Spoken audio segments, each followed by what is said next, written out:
तो दोस्तों, रात के समय जब आपकी नज़र बाहर आसमान की तरफ पड़ती है तो आपने कभी ना कभी तो ये ज़रूर सोचा होगा कि क्या हम इस पूरे ब्रह्मांड में अकेले रहते हैं। वैसे मेरी माने तो मुझे ये बिल्कुल नहीं लगता कि हम इस पूरे ब्रह्मांड में अकेले रहते हैं। ये बात है सन 1950 की, जब लॉस एलमोस नेशनल लेबोरेटरी में लंच के दौरान मशहूर इटालियन फिजिसिस्ट एनरिको फर्मी ने एक ऐसा सवाल पूछा जिसने उसके साथी वैज्ञानिकों को काफ़ी आश्चर्य में डाल दिया था। एनरिको ने कहा कि इस पूरे ब्रह्मांड में न जाने कितने सारे गैलेक्सीज, प्लैनेट्स और स्टार्स हैं और पॉसिबिलिटी है कि उनमें से कहीं ना कहीं पे तो एलियंस हो सकते हैं। लेकिन अगर सच में ऐसा है तो वो एलियंस आखिर है कहाँ? एनरिको के इसी अनसुलझी सवाल को द फर्मी पैराडॉक्स नाम दिया गया है। वैसे तो फर्मी पैराडॉक्स के इस सवाल से जुड़ी कई सारे हाइपोथेसिस या परिकल्पना रखे गए हैं, लेकिन वैज्ञानिक इन सब हाइपोथेसिस या एक्सप्लेनेशंस में से one of the best explanation जू हाइपोथेसिस को मानते हैं। जू हाइपोथेसिस या जू थ्योरी 1973 में MIT के रेडियो एस्ट्रोनॉमर जॉन बेल द्वारा की गई थी। जू हाइपोथेसिस के मुताबिक हमारे ब्रह्मांड में कहीं ना कहीं एलियंस मौजूद तो है, लेकिन वो हमें जानबूझकर अनदेखा कर रहे हैं। जिस तरह हम जू में दूसरे जानवरों को दूर से ही मॉनिटर करते हैं और उनके एक्टिविटीज़ को स्टडी करते हैं, बिल्कुल उसी तरह एलियंस हमें एक कॉस्मिक जू में रहने के लिए फोर्स कर रहे हैं, जहां वो दूर से ही हमें बिना डिस्टर्ब किए हमारे एक्टिविटीज़ को ऑब्जर्व कर सके। दूसरे शब्दों में अगर कहे तो एलियंस काफ़ी उन्नत या एडवांस्ड सिविलाइजेशन से बिलोंग करते हैं और उनके सामने हमारी सिविलाइजेशन को काफ़ी प्रिमिटिव या आदिम सिविलाइजेशन मान सकते हैं। इसलिए एलियंस हमारे कांटेक्ट में आके हमें किसी भी तरह प्रभावित नहीं करना चाहते और वो चाहते हैं कि समय के साथ हमारी सिविलाइजेशन इंडिपेंडेंटली और नेचुरली इवॉल्व हो।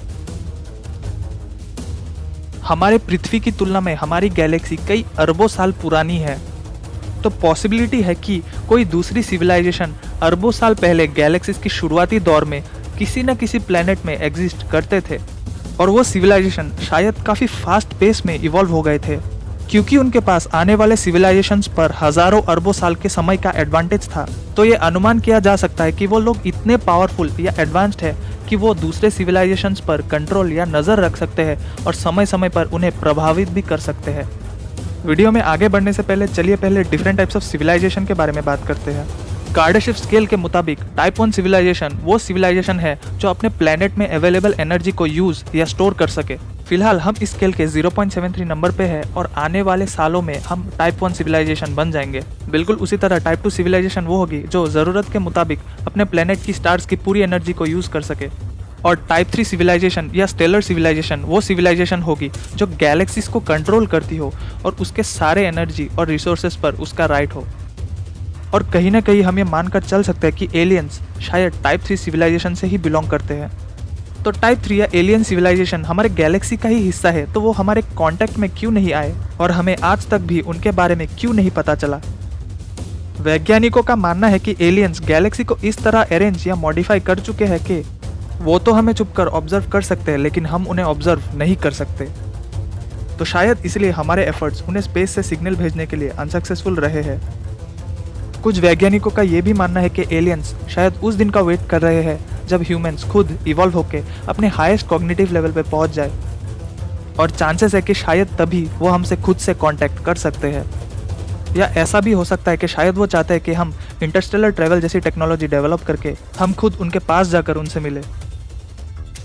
वैसे तो मशहूर थियोरेटिकल फिजिसिस्ट स्टीफन हॉकिंग्स के मुताबिक हमें बाहरी दुनिया के एलियन सिविलाइजेशन के साथ कांटेक्ट करने की कोशिश बंद कर देनी चाहिए, क्योंकि एक एडवांस्ड सिविलाइजेशन को रीच आउट करना ह्यूमैनिटी और पृथ्वी के लिए एक काफ़ी रिस्की सिचुएशन पैदा कर सकती है, और मैं इस बात से काफ़ी सहमत हूँ।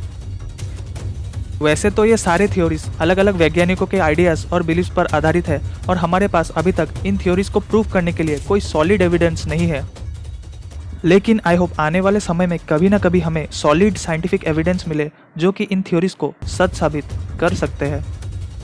तो दोस्तों, आई होप आपको आज की ये वीडियो अच्छी लगी हो।